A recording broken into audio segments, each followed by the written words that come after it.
కాంగ్రెస్ ప్రభుత్వంపై బీఆర్ఎస్ నేత RS Praveen hot comments చేశారు. మంత్రుల కేబినెట్ కాదు, అది మాఫియా డాన్ల కేబినెట్ అంటూ వ్యాఖ్యానించారు. రాష్ట్రాన్ని పాలిస్తుంది మీనాక్షి నటరాజనా లేక రేవంత్ రెడ్డినా అంటూ ప్రశ్నించారు. కమిషన్ పంపకాల్లో తేడా రావటం వల్లే మంత్రుల మధ్య వివాదాలొస్తున్నాయని విమర్శలు చేశారు.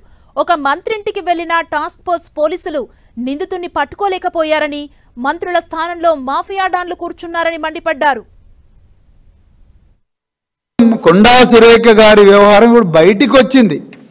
కానీ ఇవాళ తెలియకుండా జరుగుతున్నవి ఎన్నో సంఘటనలు తెలంగాణ మంత్రివర్గంలో ఉన్నాయి. అందుకొరకే నేను ముందరనే చెప్పిన, ఇది మంత్రుల క్యాబినెట్ కాదు, మాఫియా డాన్ల క్యాబినెట్. అఫీషియల్గా సెక్రటరియట్లో జరగాల్సినవి రోహిన్ రెడ్డి గెస్ట్ హౌస్లో దొరకడం ఏంటి? అంటే ఈ రాష్ట్రంలో మంత్రివర్గం క్యాబినెట్ మీటింగ్లు అనేవి కేవలం ఒక ప్రహసనంగా మారిపోయిన, అది కేవలం ప్రజలకు కనిపించే drama. But there is a deep state behind this cabinet. ఆ deep state Rohin Reddy guest హౌస్లలో జరుగుతుంది.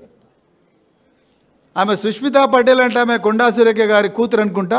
ఆమె చాలా అమాయకంగానే నిజం చెప్పింది. అసలు కాల్ డీటెయిల్స్ ఇవ్వాల్సింది రోహిన్ రెడ్డివి, రేవంత్ రెడ్డివి, పొంగులేటి శ్రీనివాసరెడ్డివి, ఉత్తమ్ కుమార్ రెడ్డి, వీళ్ళందరికీ కాల్ డీటెయిల్స్ ఇస్తే ఈ దొంగల ముఠ గూడు పొటానీలు బయటపడతాయి. నిజంగా కరెక్ట్ చెప్పింది ఆ అమ్మాయి.